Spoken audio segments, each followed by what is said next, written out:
básicamente todo tipo de agentes vulnerantes y todo aquello que es un vestigio, una huella relacionada con un hecho, un suceso presuntamente criminal. Porque decimos es presuntamente, porque si ya fuera delito, ya sería algo juzgado, o sea, ya se demostró que sí. Entonces, la criminalística forma parte de la ciencia forense. Y las ciencias forenses son todas aquellas ciencias, aquellas disciplinas a las que recurre el Estado o el juzgador para determinar, para aclarar, para juzgar en función de una certeza científica. Por eso son ciencias forenses. ¿Y la criminología? La criminología es la ciencia que estudia la psique, el por qué alguien decide o por qué decidió cometer una transgresión. Ahora, no confundir transgresión con delito, porque todavía tenemos países donde una transgresión puede ser la infidelidad asociada a adulterio de un hombre casado o una mujer casada que tenga vida íntima con quien no es su pareja. Pero transgresión en su momento, si el Estado ya lo tipificó, va a ser un delito. Entonces, en su momento, el adulterio fue delito, ahora ya no es delito. Podrá ser juzgado como una transgresión asociada a la infidelidad, pero no confundir jamás transgresión, delito con crimen. Son acepciones distintas, son conceptos distintos. Obviamente los tres aluden a lo que es considerado como una falta, como algo que no es de consenso social aceptado. ¿Cuál es la importancia de crear neologismos para un diccionario especializado en criminalística?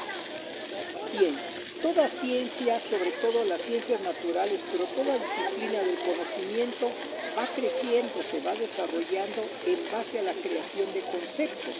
Entonces, toda disciplina va creando su terminología específica, su terminología especial. En consecuencia, y a su vez, algunos conceptos pueden ser utilizados en dos o más disciplinas, pero el concepto delito, por ejemplo, es un concepto que pertenece a la ciencia jurídica. En su momento, el jurista, el abogado, no habla de mala intención, habla de dolo. Es una gente que actuó con dolo. Cuando crearon el concepto dolo, ya no existió el concepto mala intención. Dolo quiere decir mala intención, pero ya el jurista ya no usa obró con mala intención. Lo mismo, un médico hace muchos ayeres usó el concepto cirugía de amígdalas. Actualmente ya no se usa cirugía de amígdalas, se usa amigdalectomía.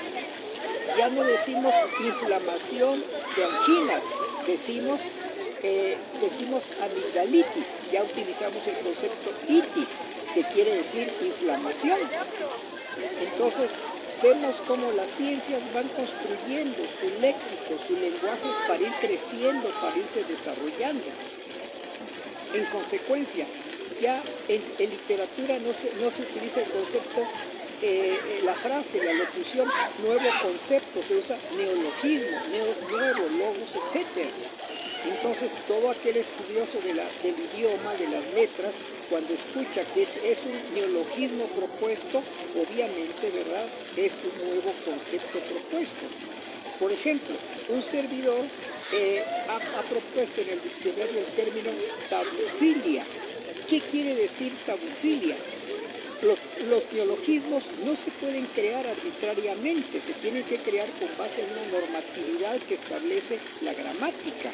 En particular, la semiótica, que es la rama de las ciencias de letras que estudia el origen de los conceptos, el significado de los conceptos.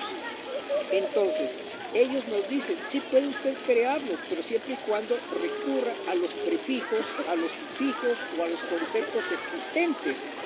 En este caso, tabufilia es el concepto que he propuesto, viene de tabú, lo prohibido. Entonces, filia, inclinación, proclividad para tener relaciones sexuales particulares, orientadas a algo o a alguien.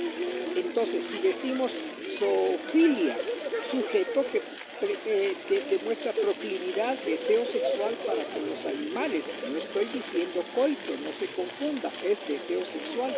Quien tiene necrofilia es un sujeto que se excita sexualmente en condiciones fúnebres, o con un cadáver. En el caso de tabufilia, de tabú, lo prohibido. Entonces, un sujeto que presenta tabufilia es un sujeto que gusta de tener relaciones sexuales prohibidas. Puede ser con menores de edad, con su cuñada, con su cuñado, con su suegra, etcétera, pero son consideradas prohibidas. Entonces, el término tabufilia, todo aquel que tiene prácticas sexuales, válgase, transgresoras. Ok. ¿Cómo nace su interés por la criminalística? Bueno, porque partiendo de los criterios, primero estudié medicina y finalmente en medicina surge una especialidad que se llama medicina forense, mejor conocido también como medicina legal.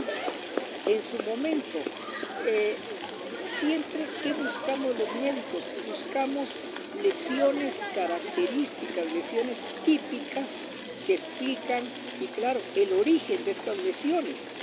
Porque si yo pongo que fue una lesión contusa, me estoy refiriendo a presuntamente un objeto romo, sin filos, de ciertas dimensiones y características. Entonces, llegó a la conclusión que tenemos que también, el médico forense no solo debe conocer las consecuencias de las lesiones, sino también se ve obligado a estudiar a los factores causales, en este caso a los instrumentos, a las armas, y claro, y ver si existen vestigios o no. Por ejemplo, una bala es un vestigio, es un indicio. Entonces, cuando alguien muere a balazos, es obvio que hubieron penetrantes de estas balas en diversos órganos vitales, que fueron los que precipitaron o la muerte inmediata, bueno, o la agonía, o bien, finalmente la muerte. Con respecto a su padre Armando Duvalier, ¿cuáles son las aportaciones que él nos deja para la poesía? Eso es ajeno a la ciencia forense. Sí. Bueno, a juicio debo de puntualizar que no me di el lujo, porque no considero que es un lujo y una distinción haber estudiado la licenciatura en letras. No, de ninguna manera. Mi formación es en ciencias de la conducta, psicología, luego medicina. Y más tarde otras maestrías que no viene al caso, me encuentro. Maestrías como criminología, criminalística y ciencias forenses. Pero bien, que no vienen al caso que no se relacionan en estricto con el aporte que hace Duvalier, sino simplemente para constatar que no tengo el dominio literario o de las ciencias de la literatura para opinar con solvencia o con opinión. No. Después de haber conocido y haber tratado a diversos poetas, debo mencionar, ¿por qué no?, a poetas con los que conviví desde niños, si se quiere, ¿verdad?, como Juan Bañuelos, como Oscar Oliva, como Jaime Sabines, etc. Porque eran el grupo de convivencia con Armando Duvalier en su momento, ¿sí? Y otros poetas incluso tuve el gusto de convivir con la poetisa Rosario Castellanos. Y en su momento escuchar los comentarios, las observaciones, las críticas, y claro, a gente con estudios de posgrado en letras, como son el doctor Mario Nandayapa y el doctor Ricardo Cuellar, uno con doctorado en España en letras y otro con doctorado en la Universidad de Chile, y después de conocer su obra y convivir con ellos, me señalaron, ciertamente, Duvalier existe, porque debemos decir que Duvalier para muchos fue marginado en Chiapas en su momento, y por ser hombre de ideología de izquierda, con más razón se le marginó. Pero el hecho concreto es que él construye una obra en poesía y en los géneros poéticos como son la poesía lírica, la poesía japonesa, asimismo la llamada la poesía negra, que actualmente muchos prefieren utilizar de la cultura de la negritud, y por último su propuesta alquimista. Entonces, después de escuchar los comentarios de diversos estudiosos, de gente que sí conoce letras a fondo, me atrevo a afirmar que en base a los criterios de estos, partiendo de ellos que sí conocen tanto el verso libre, el verso métrico, como todas las demás características de la poesía considerada de altura o de estatura, es que llegó a la... partiendo de estos criterios, acepto que si hay aportación de la poesía de Armando Duvalier, según dicen, para unos forma parte del grupo estridentista de poetas estridentistas en México, o sus propuestas poéticas como son la retornela y el alquimismo se consideran aportes a la poesía latinoamericana.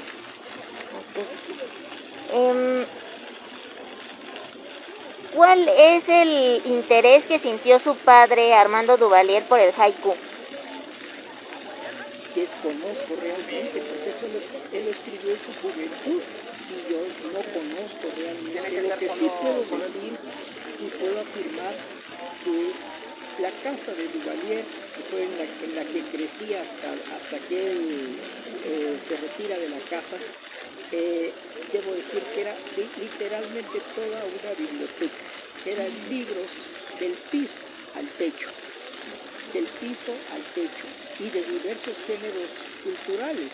Ahora, debo puntualizar que él impartió cátedra en aquellos tiempos en la preparatoria y en la normal del Estado, porque no había universidad. Un servidor sale de Chiapas como la última generación porque no había universidad. Tuve que venir primero a la Universidad Veracruzana y luego a la UNAM. ¿Por qué? Porque no teníamos universidades. Entonces, Duvalier impartía clases básicamente en las dos instituciones que eran de más altura, todavía en aquel entonces, como son la preparatoria en Tuxtla Gutiérrez y la normal del Estado, y más tarde en la normal superior. Y sí recuerdo que impartía materias como antropología, como historia, siempre, casi siempre literatura nacional como literatura universal. Asimismo impartió problemas económicos, historia del arte, historia de los clásicos como son la de Grecia, la de Roma. Y claro, ahí tuve el gusto de conocer por primera vez los libros tales como de André Camus, pues desconozco si es Camus o Camus, cómo se pronuncia, como lo de Jean-Paul Sartre. Ahí recuerdo sus libros clásicos, ahí estaban La náusea, por ejemplo, entre otros El extranjero, y entre otras cosas, la famosa enciclopedia de literatura de Trampolini, que según dicen era una magnífica enciclopedia de literatura. Obviamente ahí conocí los libros de Freud. En aquel entonces, debo puntualizar y le agradezco, estaba el Quijote de la Mancha, texto que él me pidió, leyera, y puedo decirlo con satisfacción. Literalmente me pagó para que leyera el Quijote de la Mancha. Me pagó, porque recuerdo que en aquellos tiempos, recuerdo que me empezó pagando 10 centavos, acabó pagándome en aquellos tiempos hasta 30 centavos. ¿Sí? Y al final de leerlos, cuando terminé la primaria, y al final de esto, ¿verdad? Cada vez que él me pagaba para que allá me daba un localito, un saloncito para que diera el Quijote, al final, el fin de semana o al otro día me preguntaba, hijito, ¿y qué hizo ese viejito? Platícame de ese señor, platícame de Sancho, platícame de Rocinante, platícame, quiero que me expliques porque yo no entiendo eso. Entonces es una gran satisfacción haber tenido una persona, y parece ser que otros estudiosos, los padres o los familiares les pusieron el Quijote de la Mancha de las manos, lo cual le debo agradecer para toda la vida. Claro. Para toda la vida estaré siempre agradecido de él, ¿verdad? En ese aspecto de haber, yo diría que padre le daría a su hijo un peso por leer el Quijote de la Mancha, ¿verdad? Porque consideran que no valdría la pena. Pero indudablemente eso me llevó a dedicarme a crear un hábito de estudio. Él era un hombre que yo recuerdo estudiaba desde que lo conozco por lo menos de 3 a 4 horas diarias y ya de grande hasta 5 horas diarias, fuera sábado, fuera domingo, fuera día festivo. Si ustedes quieren, auditorio, costumbre que por desgracia adquirí a estudiar todos los días, ¿verdad? Porque si pasa 1, 2, 3 días que no tomo un libro para revisarlo, para criticarlo o no tomar una nota, siento que, bueno, actualmente puedo decirlo, con la edad cada día me quedo más idiota, ¿verdad? Sé que acabaré con Alzheimer, no sé, para allá vamos unos primeros y otros después, ¿verdad? Pero porque sabemos que el cerebro humano involuciona por la edad. Pero el hecho concreto es que me es imposible no revisar un libro en un día o máximo 2 días. Ok. También dentro de las aportaciones está la retornela y la poesía alquimista. Se considera que sí, y que en su momento la retornela y la poesía alquimista de Duvalier se consideran 2 propuestas métricas porque indudablemente era muy riguroso en cuanto a la métrica. Incluso se dice que uno de los sonetos del alquimismo se llama La niña y su hipotenusa.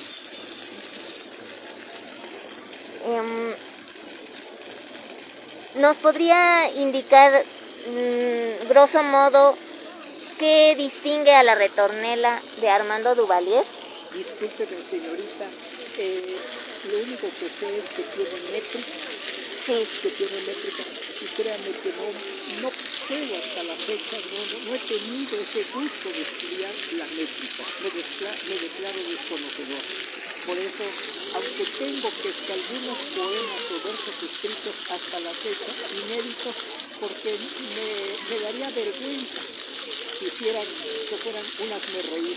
Ay, no digas.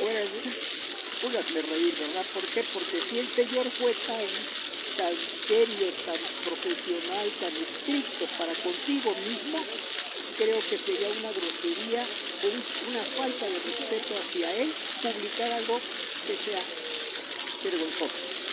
Lo único que tengo publicado, que se encuentra en la Universidad Nacional, es Un hombre nuevo. Sí. Pero que fue para unos un poema, para otros una paráfrasis. Ahí está en la Universidad Nacional. De pronto, pese a la controversia de la que fui objeto, ¿verdad? Porque después de que se colocó, no solo me ganó amistades, sino lo contrario, enemistades. Y mis compañeros del Departamento de Historia y Filosofía de la Medicina, algunos llegaron a decirme que era una locura el darle las gracias a los animales por haber permitido de alguna forma haber catalizado el avance de las ciencias médicas, lo cual siempre estuve en desacuerdo con ese comentario, al grado que algunos me dijeron, estás loco, escribes algo de agradecimiento a los animales de laboratorio. Actualmente, gracias a eso, he compartido en 2 congresos internacionales la importancia y la bioética de los animales en el laboratorio, aunque todavía hay quienes se oponen al uso de animales, ya han argumentado de la perspectiva bioética, jamás un arquetipo de plástico va a alcanzar ni la sensibilidad ni las reacciones con las que tenemos que educar a los futuros médicos. Tienes que sensibilizarte, tienes que cobrar conciencia, que vas a tratar con seres vivos, que los animales son seres vivos y que el hecho de que sea animal no te justifica maltratarlos. Tienes que aprenderlos a respetar y no solo eso, a darle las gracias, porque muchos de nosotros hemos salvado la vida gracias a ellos. El concepto vacuna viene de vacuno, ¿verdad? Y entonces, ¿cuántos tenemos vida gracias a las vacunas? cuántos medicamentos, ¿verdad?, se deben a los antibióticos que se usaron con los animales, cuántos, en fin, todo medicamento en términos generales, aunque muchos muestren cada día más obsesión, básicamente tienen que ser utilizados con los animales. ¿Dónde aprendería un médico a hacer cirugía? ¿Dónde aprendería a hacer un trasplante cardíaco? ¿Dónde un trasplante? ¿Dónde aprendería en un muñeco de plástico? No, señor. Llega un momento en que esto no es posible. Entonces tendrá usted que aprender y seguir aprendiendo. Muchas universidades los han suprimido, básicamente por razones económicas. Pero eso no quiere decir que usted pueda sensibilizarse jamás con un muñeco de plástico a atender a un animal simplemente desde un parque.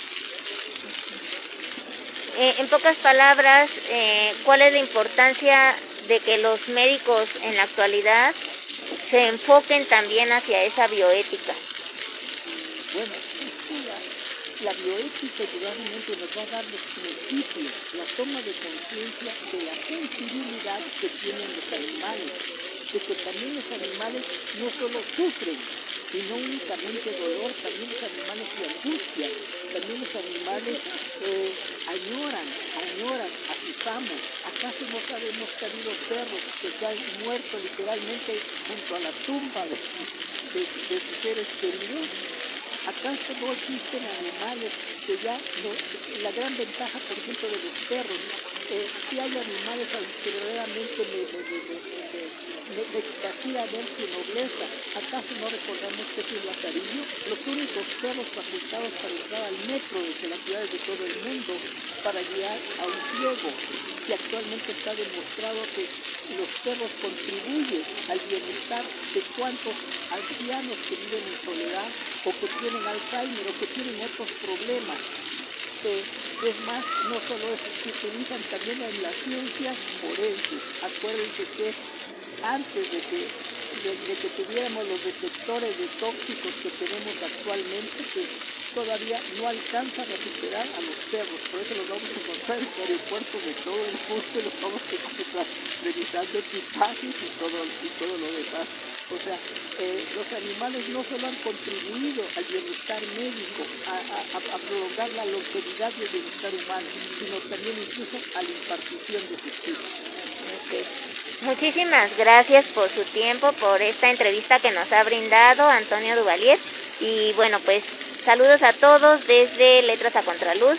Esperemos les haya gustado esta entrevista, un poco de la obra de Armando Duvalier y bastante de la criminalística, que también es muy importante en nuestro mundo actual.